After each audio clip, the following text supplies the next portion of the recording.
आकाशवाणी भोपाल से प्रस्तुत हैं प्रादेशिक समाचार। नमस्कार, समाचारों के साथ मैं दीपा सिंह। पहले मुख्य समाचार। देश में मौजूदा खरीफ सीजन में रिकॉर्ड 1095 लाख हेक्टेयर क्षेत्र में हुई बोनी। 29 नवंबर से पहले होंगे प्रदेश की 27 सीटों पर उपचुनाव। राज्य में कल से चलेंगी बसें, 4 और विशेष ट्रेनों का भी होगा संचालन। उच्चतम न्यायालय ने फिर दी जेईई और नीट परीक्षा को हरी झंडी, 6 राज्यों की याचिका खारिज। और प्रदेश में अब तक 52,000 से ज्यादा लोग कोरोना संक्रमण से हुए मुक्त। अब समाचार विस्तार से। केंद्र सरकार ने आज कहा है कि चालू खरीफ मौसम में 1095 लाख हेक्टेयर से अधिक इलाके में विभिन्न फसलें बोई गई हैं, जो एक रिकॉर्ड है। धान की बुआई अब भी जारी है, जबकि दलहनों, मोटे अनाज, बाजरा और तिलहनों की बुआई का काम लगभग पूरा हो चुका है। कृषि मंत्री नरेंद्र सिंह तोमर ने बताया है कि आज की तारीख तक खरीफ की फसल के क्षेत्र में बढ़ोतरी होने पर कोविड-19 महामारी का असर पड़ने का कोई प्रमाण नहीं है। उन्होंने कहा है कि किसानों को समय पर बीज, कीटनाशक, उर्वरक, मशीनरी और ऋण जैसी सुविधाएं उपलब्ध कराए जाने से काफी बड़े इलाके में खरीफ की फसलों की बुआई संभव हुई है। श्री तोमर ने कहा कि किसानों को इस बात का श्रेय दिया जाना चाहिए कि उन्होंने समय रहते नई टेक्नोलॉजी को अपनाया और सरकार द्वारा चलाई जा रही योजनाओं का फायदा उठाने के लिए आगे आए। कृषि मंत्रालय ने कहा है कि धान की बुआई 396 लाख हेक्टेयर क्षेत्र में हुई है, जबकि पिछले साल इसी अवधि में 365 लाख हेक्टेयर पर धान की फसल बोई गई थी। प्रदेश की 27 सीटों पर होने वाले उपचुनाव 29 नवंबर से पहले संपन्न हो जाएंगे। आयोग की ओर से जारी विज्ञप्ति में कहा गया है कि विभिन्न राज्यों की विधानसभाओं की 64 सीटों और एक संसदीय सीट पर उपचुनाव बिहार विधानसभा चुनाव के साथ ही कराए जाएंगे।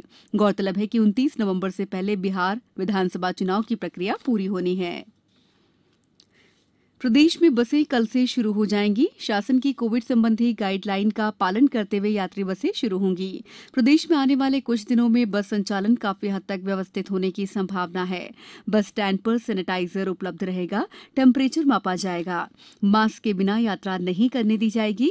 मध्य प्रदेश बस ऑनर्स एसोसिएशन ने आज सागर में पत्रकार वार्ता में ये जानकारी दी।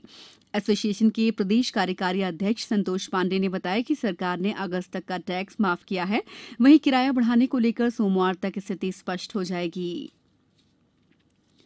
पश्चिम मध्य रेलवे ने यात्रियों की सुविधा के लिए भोपाल के हबीबगंज स्टेशन से रीवा के बीच चलने वाली विशेष ट्रेन का संचालन कल से करने का फैसला किया है। ये ट्रेन भोपाल से रात 10 बजे रवाना होगी, वहीं रीवा से रात 8:05 पर प्रस्थान करेगी। इसके अलावा जबलपुर से भोपाल होते हुए इंदौर के लिए भी कल से ट्रेन चलाई जाएगी। उधर जबलपुर के मदन महल स्टेशन से रीवा के बीच भी कल से विशेष ट्रेन का संचालन होगा।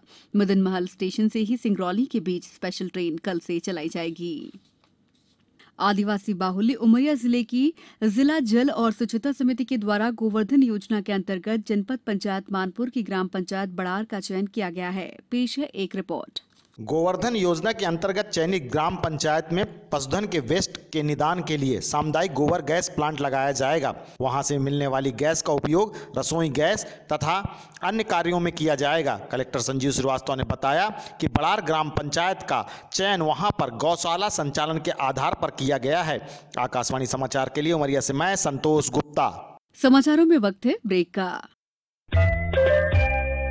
ये समाचार आप आकाशवाणी भोपाल से सुन रहे हैं। हमारे समाचारों को अब आप कभी भी और कहीं भी अपनी सुविधा के अनुसार सुन सकते हैं। ये समाचार बुलेटिन YouTube, ट्विटर और फेसबुक पर AIR न्यूज भोपाल पेज पर सुने जा सकते हैं। इसके अलावा आप हमारी वेबसाइट newsonair.com पर या AIR न्यूज ऐप पर भी समाचार सुन सकते हैं। ब्रेक के बाद समाचारों में आपका एक बार फिर स्वागत है।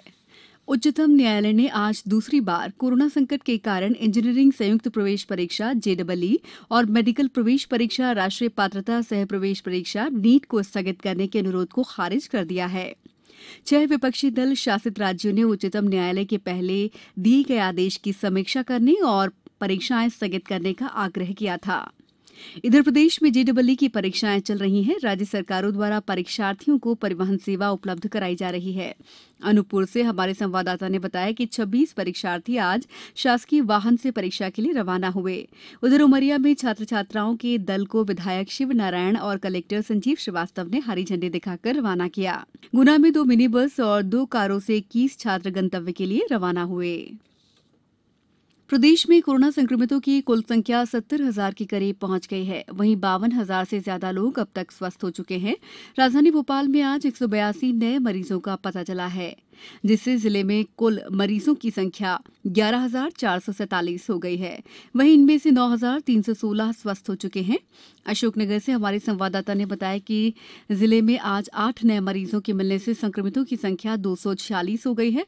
नीमच में 16 मरीजों के स्वस्थ होने पर उन्हें अस्पताल से छुट्टी दे दी गई। छिंदवाड़ा जिले में 12 नए प्रकरण मिले हैं। शहडोल में कोविड-19 पीड़ित 2 मरीजों की मौत हो गई। यहां अब तक 427 लोग स्वस्थ हो चुके हैं। खंडवा में 2, देवास में 20, शाजापुर में 4 नए मरीजों का पता चला है। उधर सीहोर में 13 नए मरीज मिले हैं। उच्च शिक्षा मंत्री डॉक्टर मोहन यादव शिक्षक दिवस पर कल दोपहर 1 बजे से प्रदेश के प्राध्यापकों से वेबिनार के जरिए संवाद करेंगे। इस विशेष आयोजन में मंत्री डॉक्टर यादव उच्च शिक्षा की चुनौतियों के साथ नई शिक्षा नीति को लेकर भी प्राध्यापकों से बात करेंगे। नई शिक्षा नीति में विद्यार्थियों के सर्वांगीण विकास के साथ आत्मनिर्भरता, कौशल विकास, भारतीय मूल्यों और आदर्शों जैसे कई बहुउपयोगी विषयों का समावेश किया गया है। उधर हर वर्ष 5 सितंबर को शिक्षकों के सम्मान में ये दिन मनाया जाता है। शिक्षकों ने ये सम्मान अपने काम से अर्जित किया है। कोरोना संक्रमण के इस दौर में भी शिक्षक पीछे नहीं है। पेश है ऐसे ही एक समर्पित शिक्षक पर हमारे खास रिपोर्ट। कोरोना महामारी के इस दौर में ऑनलाइन पढ़ाई में दिव्यांग शिक्षक और बच्चे भी पीछे नहीं हैं। दिव्यांग शिक्षक पूरे उत्साह से पढ़ा रहे हैं और बच्चे भी उतनी ही रुचि से सीख रहे हैं। ऐसे ही एक शिक्षक हैं जबलपुर के शासकीय दृष्टिबाधितार्थ उच्चतर माध्यमिक स्कूल के शिक्षक सुरेश चंद्र यादव, जो व्हाट्सएप ग्रुप के जरिए ऑडियो वीडियो बनाकर बच्चों को पढ़ाई करा रहे हैं। शिक्षक सुरेश बताते हैं कि दिव्यांगों के लिए ऑनलाइन पढ़ाई करना और कराना दोनों चुनौतीपूर्ण हैं, लेकिन वे इसे आसानी से कर रहे हैं। हमारे दृष्टिबाधित छात्रों की पढ़ाई प्रभावित न हो, इसलिए हम सब शिक्षक साथी कक्षावार ग्रुप बना करके ऑनलाइन इनको पढ़ा रहे हैं। ऑडियो मैसेज के माध्यम से हम लोग जो भी कोर्स है शिक्षा विभाग द्वारा निर्धारित पाठ्य पुस्तकों से ब्रेल लिपि के माध्यम से पुस्तकें पढ़ करके छात्रों को अध्ययन कराते हैं। इतना ही नहीं, बच्चों को भी ऑनलाइन पढ़ाई में मजा आ रहा है। मैं राज दुबे कक्षा 7वीं में पढ़ता हूँ। कोरोना संक्रमण की वजह से क्लासेस नहीं लग रही हैं, लेकिन ऑनलाइन क्लासेस चल रही हैं और मुझे बहुत संतुष्टि है। मुझे बहुत मजा भी आता है ऑनलाइन पढ़ाई चल रही है तो। न सिर्फ शिक्षक सुरेश बल्कि उनके विद्यार्थी भी एक मिसाल हैं, जो हौसले और जज्बे से इस मुश्किल वक्त में भी नामुमकिन को मुमकिन कर रहे हैं। किसी ने क्या खूब कहा है, खुद से जीतने की जिद है, खुद को ही हराना है। मैं भीड़ नहीं हूं दुनिया की, मेरे अंदर एक जमाना है। जबलपुर से सुरभि तिवारी के साथ समाचार कक्ष से मैं राशिद अहमद खान। मुख्यमंत्री शिवराज सिंह चौहान ने आज सीहोर और रायसेन जिलों में बाढ़ से प्रभावित फसलों का जायजा लिया।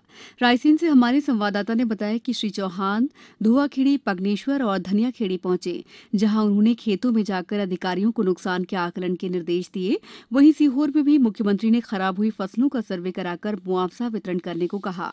इस बीच राज्य में आज भी बारिश का दौर थमा रहा। मौसम विभाग ने सागर, जबलपुर, भोपाल, ग्वालियर, चंबल, होशंगाबाद, रीवा संभागों में कुछ स्थानों पर गरज चमक के साथ बौछारें पड़ने की संभावना जताई है। अब कुछ समाचार संक्षेप में। राजगढ़ कलेक्टर ने बैंक अधिकारियों को प्रधानमंत्री स्वनिधि योजना के अंतर्गत प्रकरण स्वीकृत करने के निर्देश दिए हैं। गुना में सार्वजनिक स्थलों पर थूकने पर 57 लोगों से जुर्माना वसूला गया। आगरमालवा जिले के सुसनेर जेल में एक कैदी ने फांसी लगा ली। अंत में मुख्य समाचार एक बार फिर। देश में मौजूदा खरीफ सीजन में रिकॉर्ड 1,095 लाख हेक्टेयर क्षेत्र में हुई बोनी। 29 नवंबर से पहले होंगे प्रदेश की 27 सीटों पर उपचुनाव। राज्य में कल से चलेंगी बसें, 4 और विशेष ट्रेनों का भी होगा संचालन। उच्चतम न्यायालय ने फिर दी जेईई और नीट परीक्षा को हरी झंडी, 6 राज्यों की याचिका खारिज। और प्रदेश में अब तक 52,000 से ज्यादा लोग कोरोना संक्रमण से हुए मुक्त। इस बुलेटिन में बस इतना ही। घर में रहिए, सुरक्षित रहिए और सुनते रहिए आकाशवाणी। नमस्कार।